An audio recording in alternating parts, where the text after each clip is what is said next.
Assalamualaikum warahmatullahi wabarakatuh. Pada video kali ini, Ibu akan menyampaikan mengenai perencanaan usaha kerajinan dari bahan limbah. Hal yang harus diperhatikan dalam menciptakan usaha kerajinan bahan limbah. Yang pertama, temukan idemu. Yang kedua, masalah adalah peluang. Dan yang ketiga adalah susun manual brand. Pada video kali ini, Ibu hanya akan menyampaikan 2 pokok materi saja, yaitu temukan idemu dan masalah adalah peluang. Teknik menemukan ide yang pertama, stimulasi acak atau random input adalah salah satu teknik yang digunakan untuk memperoleh keterampilan berpikir kreatif. Ini merupakan teknik berpikir secara lateral di mana otak akan dirangsang untuk menemukan ide dengan mengaitkan beberapa inputan yang sebelumnya secara acak untuk disusun. Jadi, kalian diminta untuk mencari, berpikir, dan menemukan berbagai macam ide yang ada di otak kalian untuk disusun dan ditemukan satu ide saja. Tuh, ya. Teknik menemukan ide yang kedua, brainstorming atau curah pendapat. Brainstorming dapat menciptakan badai di otak sehingga membutuhkan orang lain untuk dapat menimbulkan badai dan rangsangan di otak kita. Brainstorming menurut beberapa sumber memiliki definisi sebuah diskusi beberapa orang atau kelompok secara spontan untuk menghasilkan ide dan cara memecahkan masalah. Jadi, di sini kita harus melibatkan orang-orang yang ada di sekitar kita. Kita boleh meminta pendapat kepada orang tua, adik atau kakak atau saudara lainnya ataupun teman-teman kita untuk memunculkan sebuah ide yang terbaik, ya. Teknik menemukan ide yang ketiga, how might we? Bagaimana mungkin kita? Bagaimana kalau? Bagaimana jika? Merupakan salah satu teknik dalam mengasah otak untuk dapat memunculkan ide-ide kreatif. Cara ini dilakukan dengan cara mempertanyakan segala sesuatu terhadap diri kita sendiri. Jadi, sebelum kita menentukan satu ide dalam menciptakan sebuah usaha, sebuah karya untuk dijadikan usaha, kita harus bertanya dulu kepada diri kita sendiri. Bagaimana jika barang ini dijual? Apakah akan diterima atau tidak? Bagaimana kalau produk ini kualitasnya kurang bagus? Bagaimana atau mungkin? Nah, itu ya. Jadi kita harus bertanya dulu pada diri kita sendiri. Teknik menemukan ide yang keempat, think different. Berpikir terbalik atau berbeda, harus menjadikan lawan dari kondisi yang ada. Jadi, di sini kita harus menciptakan sesuatu yang berbeda dengan orang lain. Kita mengambil kerajinan dari bahan limbah yang orang lain tidak memikirkan hal tersebut. Ya. Misalnya tas dari bungkus kopi, nah itu kan sudah banyak. Kita bisa ganti bahan dari tas tersebut. Bisa jadi dari botol bekas atau yang mungkin jarang ditemukan bahan limbah, misalnya dari sendok plastik atau seperti apa. Nah itu, ya. Jadi kita harus menjadikan sesuatu yang berbeda dengan orang lain. Teknik menemukan ide yang kelima. Nah, ini yang terakhir, ya. Ada design thinking, sebuah pendekatan yang berorientasi atau berpusat terhadap kebutuhan manusia sebagai user atau konsumen dalam menciptakan ide dan inovasi baru. Inovasi merupakan sebuah keberhasilan dalam menemukan sebuah cara baru atau pengembangan baru dalam mengubah proses, perilaku, hingga fungsi sehingga konsumen dapat merasakan manfaat yang lebih besar dari yang sebelumnya. Nah, di sini harus menciptakan sesuatu yang baru dan berbeda dengan orang lain. Kalaupun sama, ada hal yang membedakan. Tuh, ya. Dan harus dirasakan manfaatnya oleh konsumen. Nah, di dalam design thinking ada beberapa tahap ya yang perlu dilakukan. Nah, di sini tahap design thinking versi Stanford. Yang pertama adalah empathize atau empati. Tahap ini merupakan proses menggali ide dari permasalahan yang ada. Mulailah dari permasalahan yang berada di sekitar. Jadi kita lihat apa yang ada di sekitar kita, yang ada di dekat kita.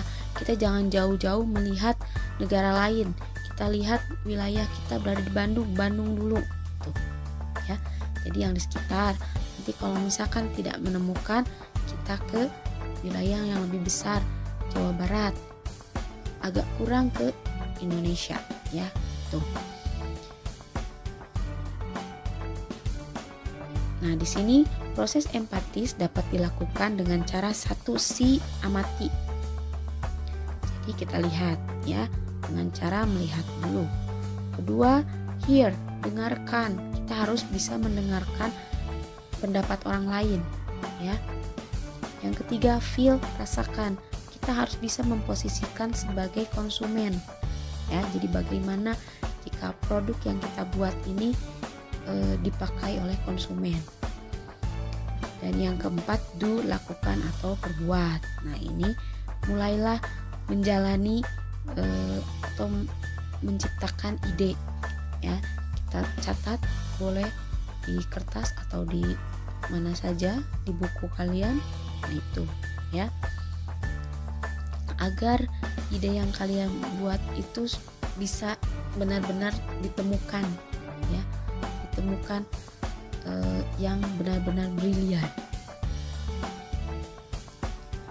Yang kedua, define atau menetapkan adalah tentang bagaimana mensintesiskan wawasan yang dikumpulkan untuk menemukan pola dan koneksi. Jadi kita sudah harus bisa menentukan ide mana yang benar-benar akan dipakai untuk dituangkan dalam sebuah karya kerajinan untuk dijual. Tahap ini perlu menggunakan teknik pola 5 mengapa yang digagas oleh Socrates, seorang filsuf Yunani, di mana dalam mendapatkan tujuan yang sebenarnya kita dapat terus mempertanyakan dengan kata mengapa, ya. Jadi kita harus tahu mengapa kerajinan ini dibuat, mengapa harus bentuknya seperti apa, mengapa harus warnanya seperti ini, mengapa bahannya harus ini. Nah, itu ya, tetap harus ada pertanyaan-pertanyaan, ya. Jadi jangan langsung membuat sebuah kerajinan untuk dijual. Yang ketiga, ide atau ide. Dalam tahap ini barulah kalian menggali ide sebanyak mungkin untuk mendapatkan solusi yang tepat serta memberikan nilai manfaat yang besar bagi pelanggan. Nah, di sini harus sudah terkunci satu ide yang sudah kita cari-cari, kita pusing-pusing untuk memikirkan ide apa. Kita harus ada satu yang terbaik, ya, ide, dan harus ide kita ini atau nanti yang ide yang kita tuangkan dalam bentuk kerajinan untuk dijual harus memberikan manfaat, ya. Yang keempat, prototype atau purwarupa. Pada tahap ini harus mampu membuat replika solusi dari ide yang dihasilkan. dalam usaha bentuk produk harus membuat purwarupa produk. Namun, dalam bidang jasa dapat mempersiapkan portofolio sebagai gambaran usaha di bidang jasa, ya. Karena kita bentuknya kerajinan, jadi kita harus membuat replikanya, ya. Barang jadinya sebelum barang itu benar-benar dijual dan diperbanyak, ya, untuk dijual ke konsumen. Jadi kita harus membuat replikanya dulu, contohnya dulu, ya, itu. Nah, dan yang terakhir adalah tes atau pengujian. Tahap tes adalah tahap pengujian bagi usaha dalam bentuk produk, harus mulai menawarkan produk dan mengumpulkan feedback atau umpan balik dari produk. Jadi pada tahap ini setelah kita membuat replika, ya, kita harus uji coba dulu apakah kualitasnya bagus, tingkat ketahanannya, apalagi ini yang dibuat adalah dari bahan limbah. Itu. Nah, baru kita mulai memasarkan produk kita, ya, ke pelanggan. Bisa juga dengan di input atau di upload ke online shop, gitu ya. Boleh dari yang replika kita buat, tapi setelah dari hasil pengujian, ya, atau uji coba dulu. Nah, ini yang selanjutnya setelah kita memunculkan sebuah ide, nah kita mulai ke mencari peluang, ya. Masalah adalah peluang. Nah, di sini kenapa masalah adalah peluang? Kita lihat pengertian peluang usaha. Peluang usaha adalah kesempatan baik yang ada atau tersedia untuk produk usaha yang akan dijual.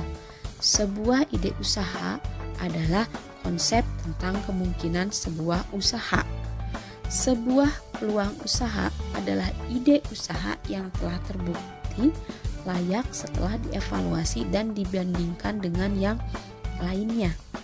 Tidak semua ide usaha adalah peluang usaha. Nah, itu, ya.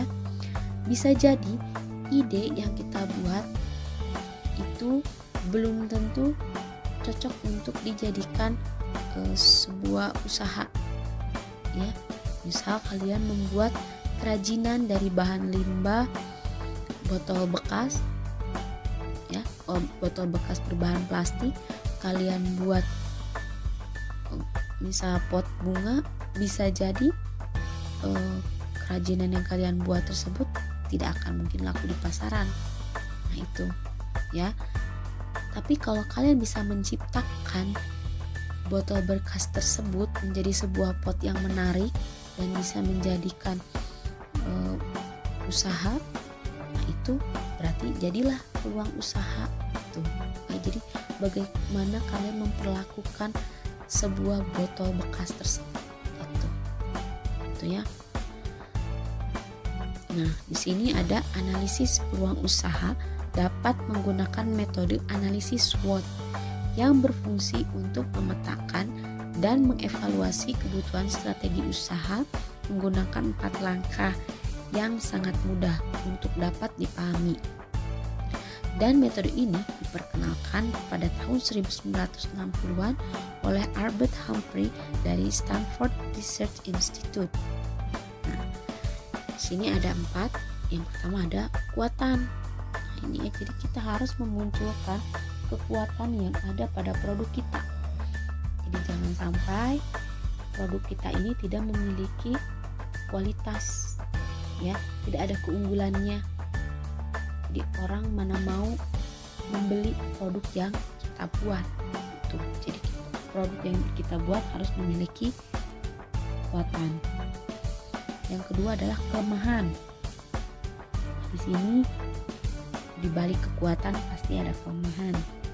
Nah, kita harus bisa mengatasi kelemahan tersebut karena bisa jadi muncul dari bahan-bahan yang kita gunakan, apakah tersedia banyak atau tidak, apalagi usaha yang kita buat dari bahan limbah. Nah, apakah mudah untuk ditemukan? Nah, itu adalah sebuah kelemahan dari usaha yang akan kita jalankan. Nah, kita harus bisa mencari solusinya. Yang ketiga, peluang. Nah, ini pasti ada peluangnya ya. Sekarang banyak cara untuk menjual produk yang kita jual. Tidak hanya door to door dijual di toko, tapi bisa juga di online shop. Nah, kita bisa melakukan peluang tersebut ya. Dan yang terakhir ada ancaman. Nah, ini kita harus melihat atau memprediksi kira-kira usaha kita bisa ditiru oleh orang ya, apakah akan ada pesaing atau tempat kita berjualan bisa jadi terkena bencana. Nah, ini kita harus bisa mempertimbangkan. Makanya di sini ada istilah masalah adalah peluang ya. Peluang adalah masalah. Nah, itu jadi kita harus bisa mengatasi semuanya. Tuh ya. Nah, itu saja yang bisa Ibu sampaikan. Wassalamualaikum warahmatullahi wabarakatuh.